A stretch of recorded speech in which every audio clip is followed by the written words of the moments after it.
안녕하세요. 문학의 전당에 오신 것을 환영합니다. 오늘 함께 할 내용은 가장 아름다운 수필이라 불리는 피천득의 인연입니다. 인연. 지난 4월 춘천에 가려고 하다가 못 가고 말았다. 나는 성심여자대학에 가보고 싶었다. 그 학교에 어느 가을 학기 매주 한 번씩 출강한 일이 있다.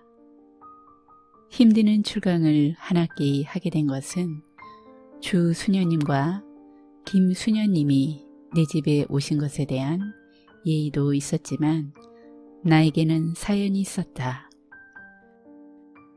수십 년 전 내가 17 되던 봄, 나는 처음 동경에 간 일이 있다.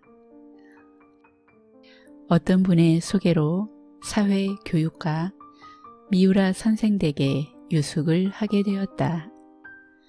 시박구 시로간에 있는 그의 집에는 주인 내외와 어린 딸 세 식구가 살고 있었다. 하녀도 서생도 없었다. 눈이 예쁘고 웃는 얼굴을 하는 아사코는 처음부터 나를 오빠같이 따랐다. 아침에 낳았다고 아사코라는 이름을 지어주었다고 하였다. 그 집 뜰에는 큰 나무들이 있었고 1년초 꽃도 많았다. 내가 간 이튿날 아침 아사코는 스위트피를 따다가 꽃병에 담아 내가 쓰게 된 책상 위에 놓아주었다. 스위트피는 아사코같이 어리고 귀여운 꽃이라고 생각하였다. 성심여학원 수학교 1학년인 아사코는 어느 토요일 오후 나와 같이 학교까지 산보를 갔었다. 유치원부터 학부까지 있는 가톨릭 교육기관으로 유명한 이 여학원은 시내에 있으면서 큰 목장까지 가지고 있었다. 아사코는 자기 신발장을 열고 교실에서 신는 하얀 운동화를 보여주었다.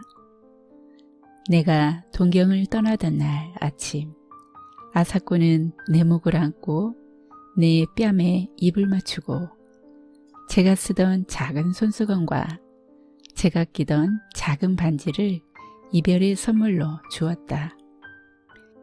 옆에서 보고 있던 선생 부인은 웃으면서 한 10년 지나면 좋은 상대가 될 거예요 하였다. 나는 얼굴이 더워지는 것을 느꼈다. 나는 아사코에게 안델센의 동화책을 주었다. 그 후 10년이 지나고 3, 4년이 더 지났다. 그동안 나는 구민학교 1학년 같은 예쁜 여자아이를 보면 아사코 생각을 하였다. 내가 두 번째 동경에 갔던 것도 4월이었다. 동경역 가까운데 여관을 정하고 즉시 미우라 댁을 찾아갔다. 아사코는 어느덧 청순하고 세련되어 보이는 영양이 되어 있었다. 그 집 마당에 피어있는 목련 꽃과도 같이. 그때 그는 성심여학원 영문과 3학년이었다. 나는 좀 서먹서먹했으나 아사코는 나와의 재회를 기뻐하는 것 같았다. 아버지, 어머니가 가끔 내 말을 해서 나의 존재를 기억하고 있었나 보다. 그날도 토요일이었다. 저녁 먹기 전에 같이 산책을 나갔다. 그리고 계획하지 않은 발걸음은 성심여학원 쪽으로 옮겨져 갔다. 캠퍼스를 두루 거닐다가 돌아올 무렵 나는 아사코 신발장은 어디 있느냐고 물어보았다. 그는 무슨 말인가 하고 나를 쳐다보다가 교실에는 구두를 벗지 않고 그냥 들어간다고 하였다. 그리고는 갑자기 뛰어가서 그날 잊어버리고 교실에 두고 온 우산을 가지고 왔다. 지금도 나는 여자 우산을 볼 때면 연두색이 고왔던 그 우산을 연상한다. 쉘브르의 우산이라는 영화를 내가 그렇게 좋아한 것도 아사코의 우산 때문인가 한다. 아사코와 나는 밤늦게까지 문학 이야기를 하다가 가벼운 악수를 하고 헤어졌다.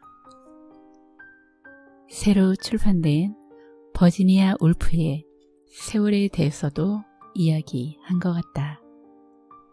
그 후 또 10여 년이 지났다. 그동안 2차 세계대전이 있었고 우리나라가 해방이 되고 또 한국 전쟁이 있었다. 나는 어쩌다 아사코 생각을 하곤 했다.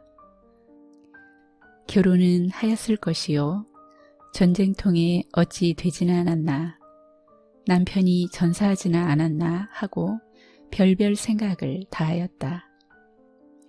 1954년 처음 미국 가던 길에 나는 동경을 들러 미우라댁을 찾아갔다. 뜻밖의 그 동네가 고스란히 그대로 남아 있었다.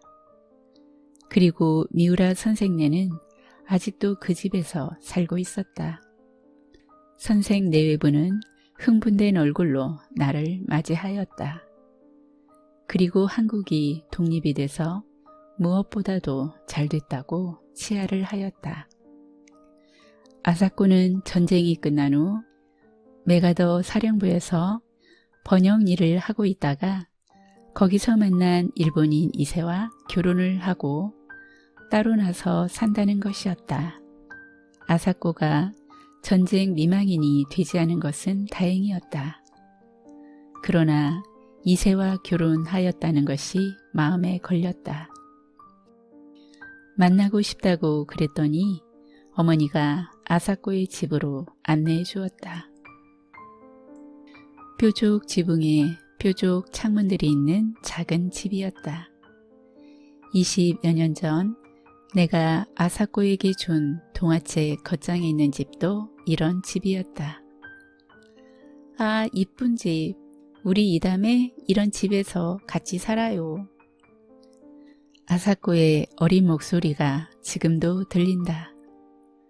10년쯤 미리 전쟁이 나고 그만큼 일찍 한국이 독립되었더라면 아사코의 말대로 우리는 같은 집에서 살 수 있게 되었을지도 모른다. 뾰족 지붕에 뾰족 창문들이 있는 집이 아니라도 이런 부질없는 생각이 스치고 지나갔다.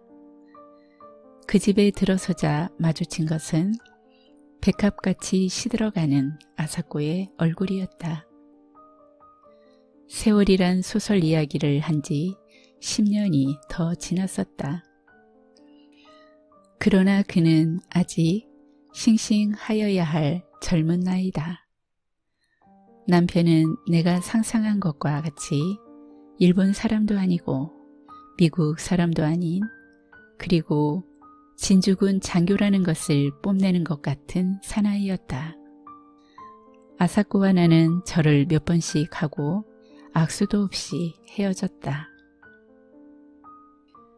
그리워하는데도 한 번 만나고는 못 만나게 되기도 하고 일생을 못 잊으면서도 아니 만나고 살기도 한다.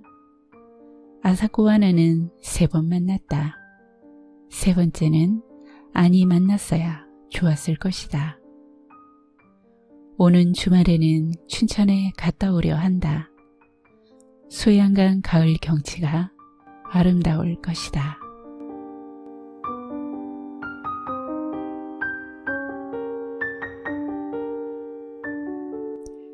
오늘은 피천드 에세이 인연과 함께 했습니다. 가장 아름다운 에세이로 극찬받는 인연은 많은 이들의 마음을 따뜻하게 만들었습니다. 작가는 세상은 작은 인연들로 아름답다고 말하며 나쁜 사람보다는 좋은 사람들이 더 많다고 합니다. 이른 아침 정동 거리에 등교하는 어린아이들과 여학생들은 사람이 귀중하다는 것을 배우러 간다고 표현하였습니다. 작가의 세상을 보는 따뜻한 시선이 그의 수필들을 사랑하게 만들었을 것입니다. 저는 인연을 읽으며 제게 온 많은 인연들에 감사한 마음이 들었습니다.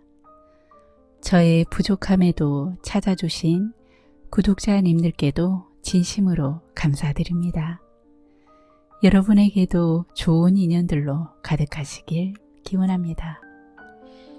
오늘도 문학의 전당을 찾아주셔서 정말 감사합니다. 사랑하는 여러분, 평안하십시오.